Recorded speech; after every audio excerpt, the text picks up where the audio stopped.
Agradecemos su presencia en esta conferencia de prensa en la que presentaremos los principales hallazgos y observaciones preliminares de nuestra misión respecto de la segunda elección presidencial realizada el 7 de junio del 2026. En esta ocasión hablaremos de la misión de observación electoral de largo plazo que se ha desplegado en Lima y en más de 10 regiones del país desde febrero del 2026 y que incluye todavía un periodo de trabajo postelectoral. Es importante precisar que esta declaración tiene carácter preliminar, ya que el proceso electoral aún se encuentra en desarrollo y no han concluido las etapas de procesamiento, proclamación de resultados y transferencia de mando. Por ello, Transparencia continuará observando las etapas pendientes hasta la culminación integral de las elecciones generales 2026. La segunda elección presidencial se desarrolló en un contexto de alta polarización política y de cuestionamientos previos dirigidos a los organismos del sistema electoral. Asimismo, la proclamación de los resultados de la primera vuelta redujo significativamente el tiempo disponible para la campaña electoral de las organizaciones políticas que disputaron la segunda vuelta. En este escenario, el Jurado Nacional de Elecciones adoptó medidas extraordinarias para garantizar el cumplimiento del cronograma electoral y evitar retrasos que pudieran afectar los plazos constitucionales. Respecto de la jornada electoral, los datos preliminares recopilados hasta las 7:30 de la noche del 7 de junio muestran una amplia cobertura de observación durante la etapa de escrutinio, en donde se registró que el 88,5% de las mesas observadas a nivel nacional e internacional contó con la presencia de al menos un personero en mesa. Del total de fichas procesadas se registró en Lima Metropolitana el 91,4%, en regiones el 87,4% y en el exterior incluso una presencia de hasta 81% de personeros en nuestra muestra. Asimismo, la observación evidencia una importante presencia institucional en los locales de votación. En más del 99% de las mesas observadas se registró la presencia de representantes de la OMPE, del jurado, de efectivos de las Fuerzas Armadas o Policía Nacional, contribuyendo al adecuado desarrollo de la jornada electoral y al cumplimiento de las funciones de organización, fiscalización y seguridad del proceso. A continuación, cedo la palabra a José Naupari, coordinador de la misión de observación electoral de largo plazo de Transparencia, que presentará los principales hallazgos y resultados preliminares contenidos en este segundo informe de observación. Muchas gracias. Muy buen día con todas y todos. En primer lugar, gracias a nuestro jefe de misión, Omar Aguapara. Y antes de iniciar justamente con esta pequeña síntesis de las conclusiones a las que hemos procurado arribar en esta declaración preliminar, no quisiera iniciar sin agradecer a PNUD y a ESID, porque sin su valioso apoyo esta observación a largo plazo no sería posible. Así que muchísimas gracias por su apoyo y por su asistencia también, porque sin duda los elementos técnicos que nos han dado nos permiten justamente seguir avanzando en cada paso de esta observación electoral a largo plazo. Efectivamente, bueno, en primer lugar habría que tomar en consideración que esta tercera declaración preliminar busca explicar un poco, busca determinar cómo es que llegamos a la segunda elección presidencial. Es decir, qué es lo que ha ocurrido eventualmente entre la primera elección presidencial y entre la primera vuelta y la segunda elección presidencial. Entonces, lo primero que tendríamos que efectivamente resaltar es que esta antesala a la segunda elección presidencial estuvo caracterizada por un escenario de cuestionamiento, efectivamente, a los organismos del sistema electoral y de los resultados en sí mismos por los incidentes que ocurrieron el 12 y el 13 de abril, y que, hay que decirlo sin duda, estos cuestionamientos provinieron fundamentalmente de una organización política y sus simpatizantes, ¿no? Quienes ciertamente tuvieron incluso, eso se verá por ahí de repente un poquito más adelante, algunos comentarios, por decirlo de alguna manera, bastante cuestionables, como por ejemplo invocar un golpe de Estado democrático o utilizar frases bastante ofensivas a los organismos del sistema, lo cual desde ya rechazamos, ¿no? Lo rechazamos en su momento, lo rechazamos ahora también. Ello conllevó justamente a que el periodo entre, digamos, la proclamación oficial de la primera vuelta y esta segunda elección presidencial sea mucho más corto, ¿no? Entonces, siguiente, por favor.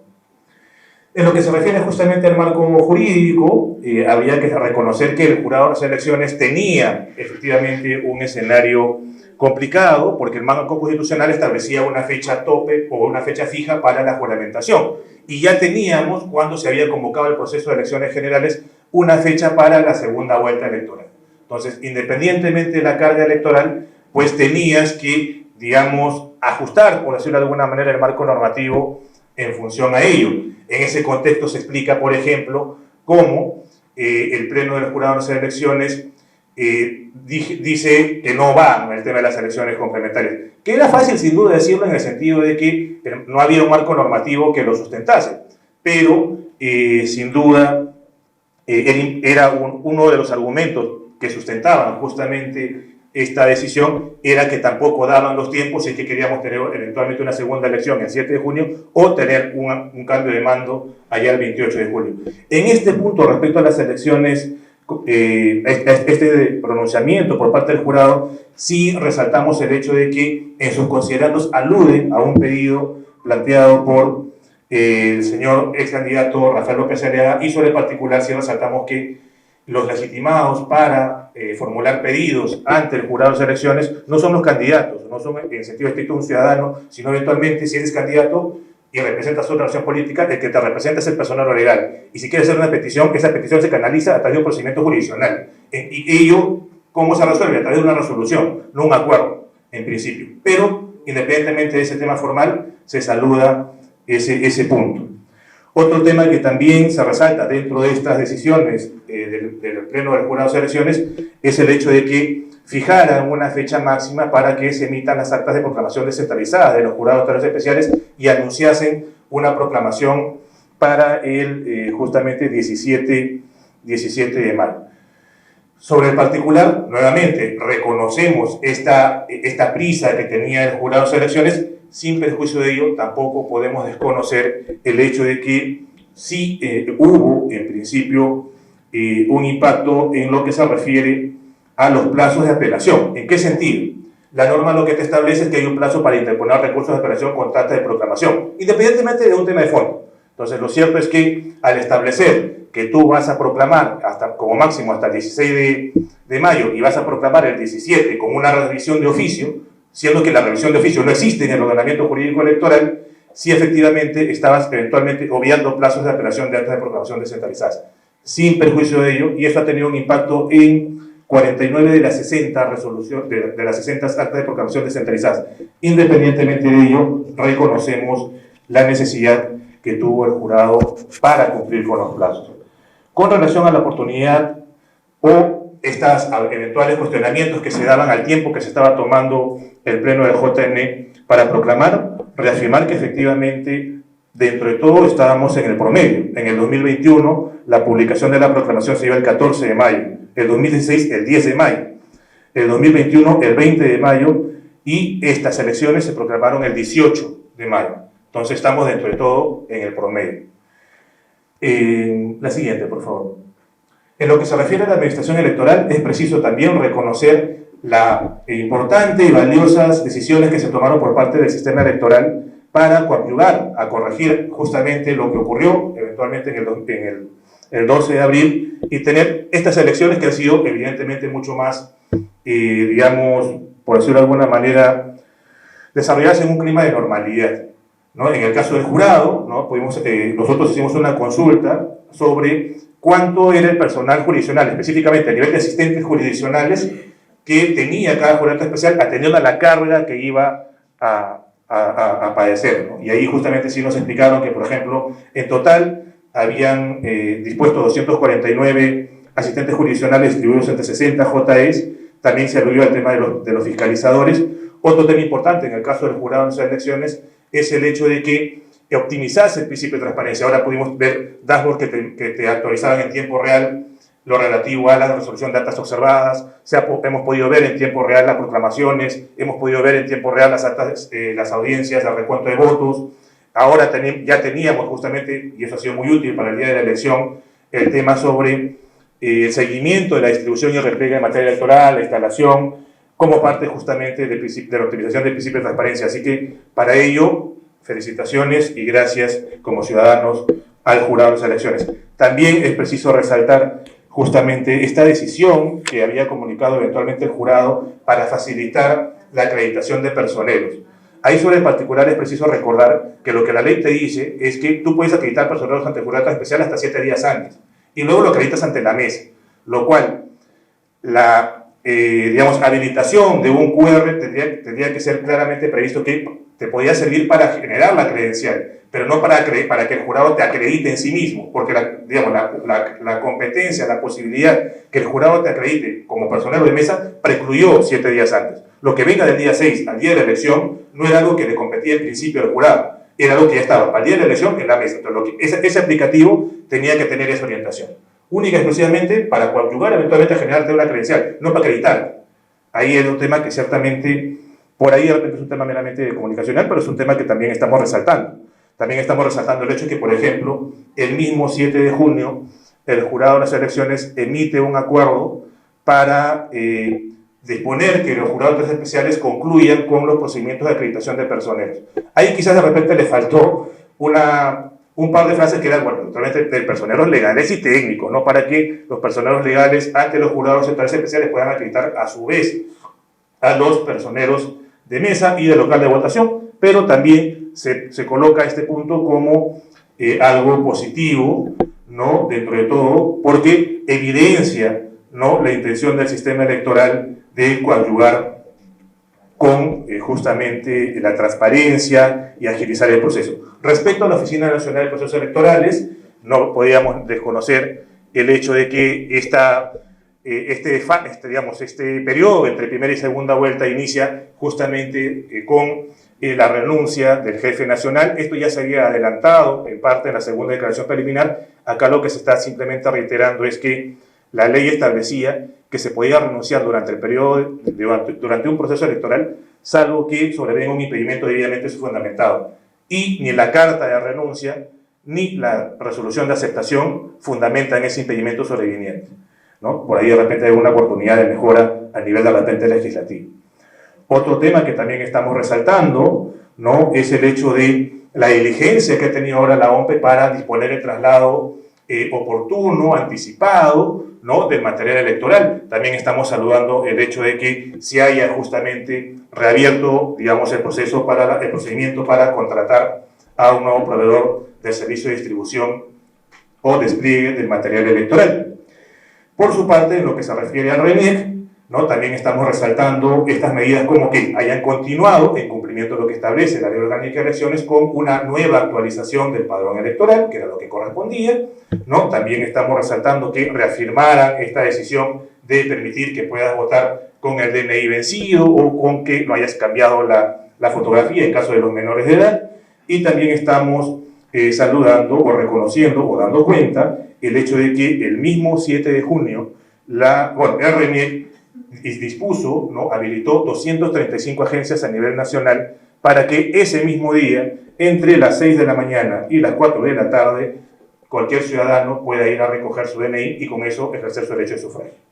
Con relación al contencioso electoral, ¿no?, lo más resaltante es que hemos visto cómo ahora, si uno revisa las actas de proclamación de primera vuelta anteriores, no habían tenido o no se había dado cuenta de presentación de pedidos de nulidad total de las elecciones, ¿no? Ahí sí estamos resaltando el hecho de que, por ejemplo, se han presentado en esta oportunidad 322 nulidades totales, pese a que la Ley Orgánica de Elecciones no contempla la figura de una nulidad total cualitativa.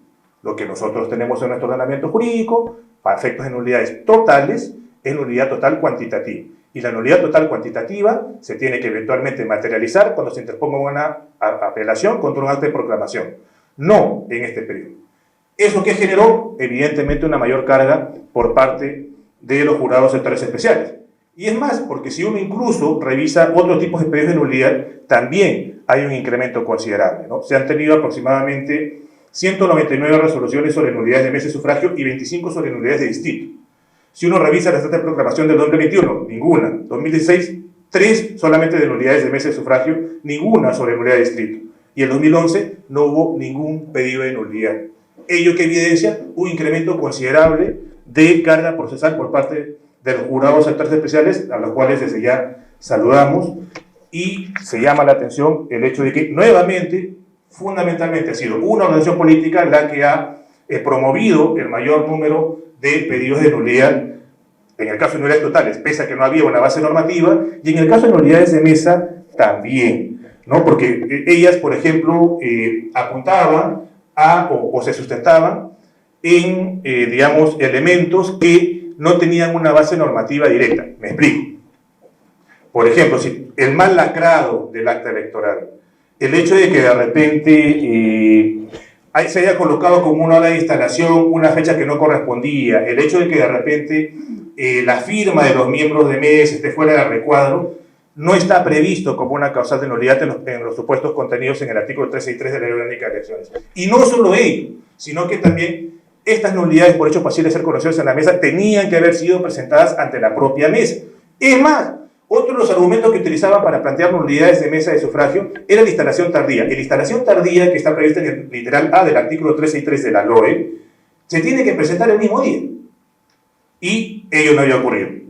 En Cristiano se ha generado una carga presentándose nulidades electorales improcedentes por extemporaneidad o improcedentes porque no se sustentaban en la causal prevista en la ley, ¿no? Y ello efectivamente fue también decidido por parte del Pleno del Jurado de Elecciones y sobre todo es preciso resaltar en su momento los fundamentos de voto que planteó el doctor Gunter González. Así que él sí fue más al fondo, porque el Jurado Nacional de Elecciones, el Pleno, cuando resolvió las apelaciones, casi todas confirmaban la improcedencia por temas estrictamente procesales, y eso está bien. Pero el doctor Gunter también quiso ir a temas de fondo. En lo que se refiere a las actas observadas, nosotros también evidenciamos, reafirmamos y por eso reconocemos el trabajo del Jurado de las Elecciones, porque hubo un incremento considerable de actas observadas. Por ejemplo, en el 2021 hubo 4.061 resoluciones sobre actas observadas y este año, de acuerdo a la propia acta de proclamación del jurado, se elevó a 5.867 resoluciones. Sobre el total, si quisiéramos hablar en términos porcentuales, en el 2021 las actas observadas representaron el 4.695%, mientras que para esta elección representó el 6.325%, es decir, un incremento de casi 2% del total de actas observadas en la primera vuelta, y eso implica una carga importante.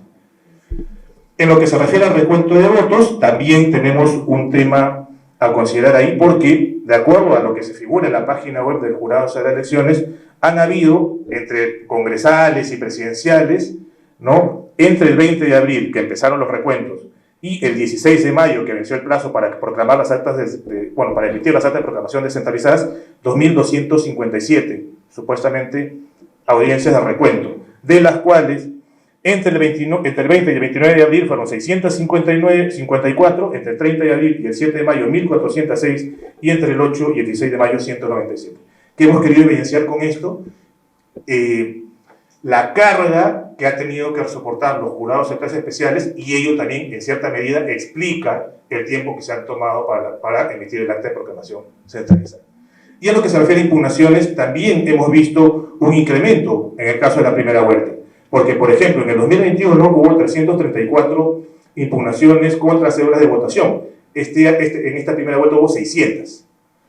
En el caso del 2021 hubo 2 impugnaciones contra el elector. Este proceso han habido 12. Entonces, ese es un poco el tema de contencioso. En el caso de campañas, lo que se ha podido efectivamente apreciar es que en lo que se refiere a la presencia en medio o a la cobertura de campañas, que no solamente se han concentrado eventualmente en Keiko Fujimori y Roberto Sánchez, sino que también han habido otros coprotagonistas, como es el caso justamente del señor Rafael López Aliaga y en el caso del señor Antauro Humala. Para ello, efectivamente, hemos realizado 12 medios, pero fundamentalmente con un sustento digital. Siguiente, por favor. Porque ya me dijeron que estamos compitiendo. En el caso de los medios de comunicación, bueno, acá sí se da una particularidad que, pese a que nos encontrábamos ante un periodo entre primera y segunda vuelta, los protagonistas fundamentalmente han sido los organismos electorales más que en sí mismos los candidatos. Ello porque los medios de comunicación digamos, bueno, ¿qué medios hemos visto? Bueno, RPP, Exitosa, Correo, Perú 21, Willax, Expreso, El Peruano, La República y el Comercio.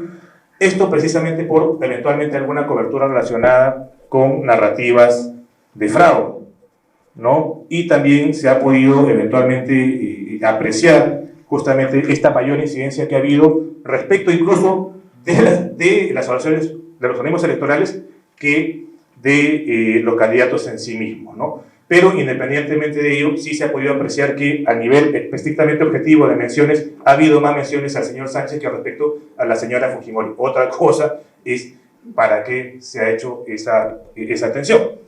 En lo que se refiere a la franja electoral, lo que nosotros hemos podido apreciar es que a nivel del plan de medios que publicó en su momento el jurado, digo, la OMPE, ¿no? Fuerza Popular concentró el uso del financiamiento fundamentalmente en medios de alcance nacional, mientras que Juntos por el Perú en medios de nivel local, siendo que a nivel de selección, por decirlo de alguna manera, de la franja, Fuerza Popular sí hizo uso del íntegro del monto que se le asignó, mientras que en el caso de Juntos por el Perú utilizó un porcentaje menor, el 94.2. Otro tema que también habría que resaltar es que la ley de elecciones políticas no regula franja para la segunda elección presidencial. Eso está regulado en el reglamento de financiamiento de la ANPE. Siendo que, ¿no?, en el caso de la norma reglamentaria de convocación de permanencia en el tiempo, ¿no?, el periodo tenía que haber arrancado 15 días antes de la elección. Sin embargo, producto pues justamente de este tiempo que se tomó para la proclamación centralizada, la OMPE dispuso que se acorte el periodo de duración de la denominada franja electoral, y evidentemente ello tiene un impacto directo en la posibilidad de que los ciudadanos puedan conocer un poco más sobre el tema. Y respecto a la jornada, bueno, en realidad nuestro jefe de misión fundamentalmente ya abordó el tema, pero sí quisiéramos resaltar que se tuvo justamente que saludar estas medidas que adoptaron los organismos electorales, como por ejemplo que ya no hubiera STAE. Ahí, con la autocrítica del caso, reconocemos que en la primera, cuando todavía no se sabía o no se había dimensionado completamente el impacto que tuvo el STAE, nosotros consideramos que en un primer momento que podía agilizar la elección. Luego nos dimos cuenta que en realidad más que agilizar la retrasó. Bueno, entonces, por eso, enhorabuena que no se decidiera que volviéramos a lo manual. También se ha saludado el hecho de que se haya ampliado algunas ciudades al menos que hayan estado habilitadas para ejercer su derecho de sufragio, ¿no? También se ha dado cuenta, ¿no?, como decíamos hace un momento, de que se haya podido, digamos, contar de manera anticipada con el material electoral de los locales. Se está dando cuenta de la reubicación de los locales. Y sobre la observación electoral, es preciso recordar que en la jornada, y hay que saludar, agradecer a nuestros voluntarios y voluntarias, ¿no?, sí cubrimos las mesas 900. Hubo observadores en 44 mesas denominadas con código 900. Sí hemos cubierto el tema, hemos cubierto justamente 223 mesas en zonas rurales y 775 en zonas urbanas, ¿no? También, como se ha señalado, se ha evidenciado que de 59.5 en la etapa de instalación se subió a 88.5 la presencia de personeros en digamos, de personeros de mesa, ¿no? Y ello también ha podido evidenciar que han habido algunos incidentes puntuales, sí, ¿no?, que no han estado dentro de las mesas que estábamos haciendo materia de observación, como el caso del rayado de las cédulas, sí, pero como lo han reconocido también incluso, no solamente los amigos del jurado, sino también incluso personas de ambas organizaciones políticas participantes, esas cédulas fueron oportunamente repuestas, con lo cual podríamos entender que las incidencias vinculadas a ese tema de las cédulas rayadas o temas que por ahí como que complicaban un poquito el inicio de la labor de los observadores, que representaban solamente el 10.5%, fueron resueltas de manera oportuna. Y ahora sí, para ir volando, algunas recomendaciones muy puntuales a los amigos de la OMPE. Bueno, en realidad están haciendo una labor increíble, ya estamos a casi el 96%, al 95.762% a las 7:42, pero seguir con ese ritmo para que en el menor tiempo posible se puedan remitir todas las actas observadas al jurado, ¿no? Es más, el jurado, por ejemplo, al día de hoy en la mañana daba cuenta de que ya habían ingresado 1000 actas observadas, ¿no? Entonces se está teniendo bien ese ritmo, que sigan de esa manera, que se mantenga la cadena de custodia de la cédula de sufragio hasta la proclamación de resultados, porque por hoy tenemos esta medida, ¿no? Y al final del día, si es que eventualmente hubiese un recuento, tienes que tener una adecuada custodia para poder hacer ello. Siguiente, por favor. En el caso del jurado, Aunque la carga no es mucha, está dentro del promedio, sí eventualmente sugerir que evalúen la posibilidad de fortalecer aún más el personal de apoyo a los jurados especiales. O sea, no necesariamente necesitas contratar a más gente. Tú tienes abogados y abogadas en distintas áreas del jurado y podías disponer que ellos se trasladen hasta que terminen de resolver las actas observadas. ¿Esta recomendación es nueva? No. En gestiones anteriores ya se ha dado, ¿no? Y optimizar efectivamente la plataforma electoral para quizás de repente disgregar aún más los criterios de búsqueda y hacerla aún más amigable, friendly, como dice por ahí en los análisis. Siguiente, por favor. A las organizaciones políticas, por favor, respetemos los plazos para presentar solicitudes de nulidad. No terminemos generando cargas procesales a los jurados de manera innecesaria. Recordemos, nulidad por hecho pasible de ser conocido en la mesa, tenía que haberlo presentado el mismo día. Si no lo presentaste, ya no lo presentes hasta ahorita. Ahora lo único que tienes es nulidades por hechos externos a la mesa. ¿Hasta cuándo? Hasta mañana. Después de mañana, ahí quedó. No generemos carga procesal innecesaria. Ya vimos lo que ocurrió en la primera elección, ¿no? La siguiente, efectivamente, es considerar las causales de nulidad para no plantear justamente nulidades innecesarias y el principio de conservación del voto, ¿no? Que está contemplado en el título preliminar de la Ley Orgánica de Elecciones aprobada por este Congreso. Entonces, ¿ello qué implica? Que las nulidades son la excepción, no la regla. No por quitan estas pajas vas a pedir nulidad, ¿no? Y, claro, respetar los resultados electorales, ¿no? Chévere con los sondeos, chévere con los temas vinculados con las encuestas, pero lo que vale es la proclamación de resultados que emitan los organismos electorales. Siguiente, por favor. A los medios de comunicación, informar con objetividad fundamentalmente sobre el proceso de cómputo, informar justamente sobre cuál es el trámite que siguen las actas, por ejemplo, las actas observadas. Ahí una breve precisión, amigas y amigos. Lo que tenemos ahorita son actas observadas, no actas impugnadas. ¿No? El término acta impugnada formalmente no existe. ¿No? Existen impugnaciones a la identidad del elector, existen impugnaciones al sentido del voto, pero acta impugnada formalmente no existe. Eventualmente podrás tener actas con pedido de nulidad, pero acta impugnada no existe, ¿no? Y efectivamente evitar emitir opiniones que tengan por finalidad pues terminar alentando, justificando, permitiendo o dando paso a discursos que no sean compatibles con el ordenamiento democrático, ¿no? Y sin duda que tampoco promuevan ningún tipo de ataque contra los miembros de los organismos electorales. Se podrá discrepar, sin duda, pero las discrepancias tienen que canalizarse con respeto y eventualmente con sustento jurídico que corresponda. Siguiente, por favor, ya ahorita estamos acabando. Y a la ciudadanía informarse a través de las cuentas oficiales de los organismos electorales. Por ejemplo, esto sí no ha sido parte, porque bueno, no nos daba el tiempo ni los recursos, pero uno como ciudadano o ciudadana ha podido ver que el día de la jornada electoral, e incluso hasta ayer, incluso hasta algunas cuentas verificadas en redes sociales, daban cuenta de algunos presuntos retrasos o irregularidades, y la OMPE, de muy buena manera, a través de su comisión de fact-checking, ha tenido que desvirtuar el hecho diciendo, mira, esta foto es de la primera vuelta, no es de la segunda. Entonces, mucho cuidado con caer en la fake news. En ese sentido, corroborar la información que recibas de distintas fuentes. No creas lo primero que te llegue, ¿no? También, esperar a la proclamación oficial de los resultados electorales.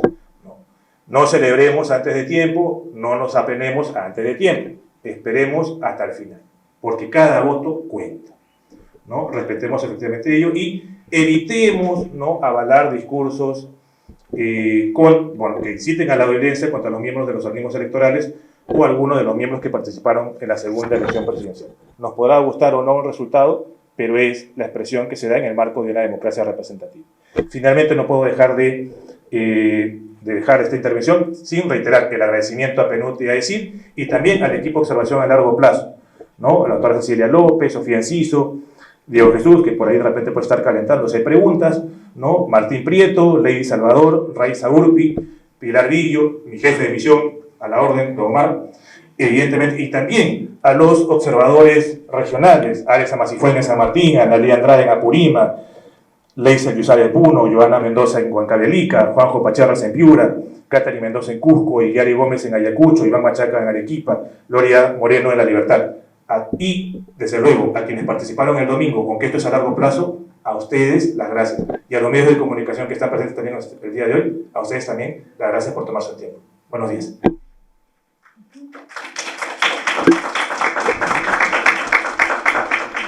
No sé si tienen preguntas para nuestro jefe de misión o para el conteo rápido que hicieron, y por supuesto Ipsos no está aquí, pero ustedes son responsables del conteo rápido, y es que vimos en la ficha técnica que decía que la muestra era en el Perú y en el este.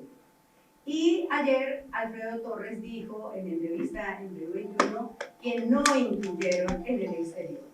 O alguien se equivocó o alguien miente. No puedo hablar por Alfredo, no he escuchado sus declaraciones.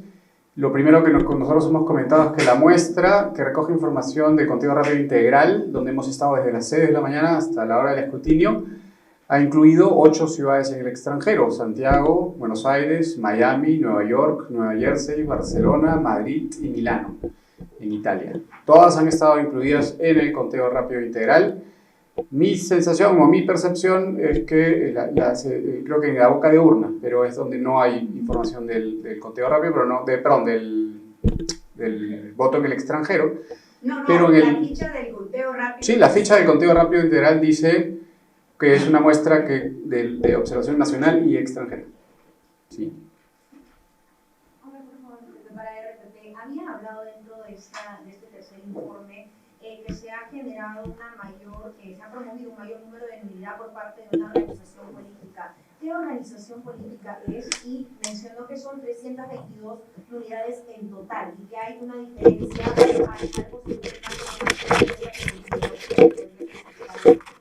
Sí, bueno, en principio la organización política que terminó presentando el mayor número de nulidades fue la Organización Política de Renovación Popular, siendo que ellas fueron desestimadas justamente por el jurado electoral especial, los jurados especiales en primera instancia, y las que fueron apeladas por el Pleno del Jurado de las Elecciones. Y a lo que apuntábamos es que, formalmente hablando, la legislación electoral vigente no prevé un supuesto de nulidad total cualitativo. Quien sí prevé, o la norma que sí prevé una nulidad total cualitativa son las elecciones municipales.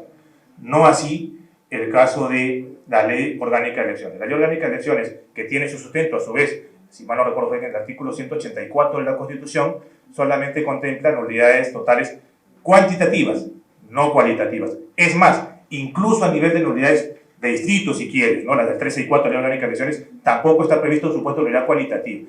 ¿Cuál es el único supuesto de nulidad cualitativa? Las previstas en nulidad de mesa, las que tendría que plantear incluso por mesa, y que tiene eventualmente 4 supuestos, ¿no? Cuando tú instalas de manera injustificada una mesa de sufragio en un lugar distinto o después del mediodía, cuando haya mediado cohecho, intimidación, violencia o amenaza contra los electores, cuando haya mediado intimidación, cohecho, violencia o amenaza para inclinar la votación a favor o en contra de un partido político por parte de los miembros de mesa, o cuando tú hayas recibido votos de unas personas que no eran de la mesa en un número tal que haga inclinar los resultados de la mesa. Esos son los únicos 4 supuestos que están previstos en el 13 y 3 de la Ley Orgánica de Elecciones para sustentar una nulidad de manera cualitativa, y esto es porque el literal de hasta uno podría decir que es cuantitativa y no cualitativa, que tú pudieras sustentar una nulidad.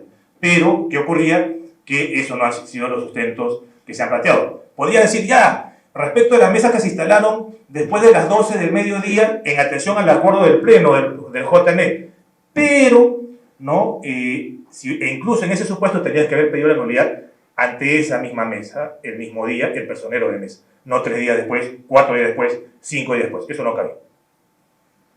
Gracias, José. ¿Cómo están? Buenos días. Una consulta. El día sábado la Contraloría difundió un informe en el cual detectaron situaciones adversas a la hora del reclutamiento de fiscalizadores para las elecciones del día de ayer. De manera expresa, un funcionario de la Contraloría acudió a la Comisión de Fiscalización en el Congreso. Quería saber si ustedes habían detectado esa situación y tenían algunos detalles. Bueno, de lo que se ha podido revisar, no es que haya habido un informe. Si mal no recuerdo, si tú entras a la página web de la Contraloría, buscador de informes de control, esto forma parte de un tipo de servicio de control simultáneo que realiza la Contraloría y han ido jurado electoral especial por jurado electoral especial. Porque aparentemente se le habría delegado a cada jurado electoral especial la tarea de analizar la gestión de cada jurado electoral especial. Pero habría también que tomar en consideración que, al menos los que estaban publicados hasta el día que lo vimos, que fue el sábado, no sé si eventualmente de repente el jurado habrá metido algún último informe adicional, pero ciertamente a lo que aparentemente se aludía es que no se había seguido algún tipo de marco normativo en el procedimiento de contratación, más que eventualmente hayas hecho una contratación indebida. Un tema, quizás de repente está recordando a los amigos y amigas de la Contraloría un informe que se dio en el marco de la CRM 2022 y la CG 2021, según la cual el personal fiscalizador contratado bajo una modalidad estaba haciendo funciones que correspondían a fiscalizadores de naturaleza permanente o otro tipo de fiscalizador. Quizás de repente con eso en el espejo retrovisor ha ido de repente la Contraloría a hacer este nuevo control. Pero, o sea, te mentiría si te digo que he revisado todos los informes de control. Yo he revisado 3. Entonces, eso quizás de repente sería parte para el informe final, cuando ya podamos revisar pues, los 20 y tantos informes de control, pero sí que lo vamos a revisar. Y en el caso de OPE hubo unas cuestiones administrativas también que llamaron un poco la atención en cuanto al despliegue y repliegue de material electoral, en un informe que también se difundió. ¿Eso lo pudieron indicar? Bueno, una cosa es el control simultáneo y otra cosa es el impacto que pueda tener, como bien has mencionado, la situación adversa que advierta la Contraloría. Es decir, el despliegue se dio, sí, se dio, tal vez así que todo el material llegó. El repliegue se está dando, aparentemente sí, por eso estamos acá casi el 96%. Entonces, habrá que ver en todo caso o dimensionar a nivel específicamente electoral el impacto de esa situación adversa. Totalmente de acuerdo que de repente tú puedas eventualmente ver algún tema relacionado con un sistema administrativo de contratación, un tema vinculado con asignación de funciones, pero es un tema que ya va a quedar más a nivel administrativo, porque recuerda que incluso en lo que ocurrió en la primera vuelta, la Contraloría, que sigue teniendo la potestad sancionadora, dijo que la potestad disciplinaria iba a caer en la propia OMPE, no en la Contraloría, que sigue teniendo su tribunal y su órgano sancionador, su órgano instructor. Entonces, en ese orden de ideas, si para ese tipo de control posterior a hechos de pasiva responsabilidad o de presunta responsabilidad lo terminas dando a la OMPE y la OMPE ha iniciado los procedimientos disciplinarios del caso, en este tema de control simultáneo que no genera directamente un disciplinario, pues habrá que ver efectivamente el impacto que ha tenido. Pero lo que te puedo decir desde acá, al día de hoy, porque esto es preliminar, ojo, preliminar, es que por lo que aparentemente se ve, la situación adversa no ha tenido un impacto directo en el despliegue del material, porque el material llegó. En el repliegue todavía no llegamos al 100%, aparentemente el tema avanza rápido. Yo tengo una pregunta más sobre el monitoreo de medios a que ha hecho alusión el doctor Naupari. La primera pregunta, y aquí tengo un prejuicio por obvias razones, es por qué en el 2026 se sigue mirando solo medios tradicionales y no medios digitales que tienen, según los estudios internacionales, cierta incidencia. Y la segunda es porque si han mirado si esas menciones mayoritariamente hacia Roberto Sánchez son positivas o negativas. Bueno, acá les paso con Diego Jesús Príncipe, nuestro crack en el ámbito de datos, junto con la doctora Sofía Enciso, para que pueda responder. Muchas gracias por la pregunta. Con respecto a lo primero, es cierto que en el primer informe preliminar solo hemos mapeado medios como Perú 21, El Comercio, La República, un grupo muy acotado, pero después del 12 de abril, del 13 hasta el 31 de mayo, que es la fecha corte para el análisis de medios que hemos hecho, hemos extendido ese universo. No solo están los medios tradicionales, sino también están todos los medios que se han pronunciado con respecto a este tema. Está, por ejemplo, Willax, está Exitosa, Correo, El Peruano incluso, que también ha sacado un fragmento pequeño de noticias, pero que igual se ha pronunciado con respecto a los resultados electorales, pero con fines de aclarar el tema, ¿no? Ya, pero Willax no es un medio tradicional. No, medios digitales, de los que han mencionado, medios digitales ha sido el énfasis, sobre todo que se han pronunciado con respecto a este tema. Ahora, con respecto a lo segundo, Sánchez, obviamente en los medios, por ejemplo, como La República y todo eso, no hay como que una tendencia a decir positivo o negativo, sino que es una cobertura más enfocada con los resultados, o sea, un encuadre que tiene que ver con enfatizar más en el tema de la OMPE y en mencionar cómo va Sánchez en base a esos resultados. Pero sí hemos encontrado digamos, un porcentaje bajo de noticias negativas en algunos casos que vamos a desagregar también, pero el énfasis ha sido más en la OMPE y en sus funciones en las irregularidades. Contestando un poquito más la pregunta, lo que pasa es que cuando nosotros medimos medios, ya no necesariamente nos vamos a medios de televisión, específicamente en reportes que se dan, ¿no?, en televisión, sino lo que estamos midiendo son medios digitales porque entendemos el rebote que hay en las plataformas. Ahora, el tema de streams, nosotros para abarcar un tema de streams y todo, sí sabemos y sí tenemos en consideración el tema de la actualidad y todo lo que tiene que ver con el rebote también en podcast.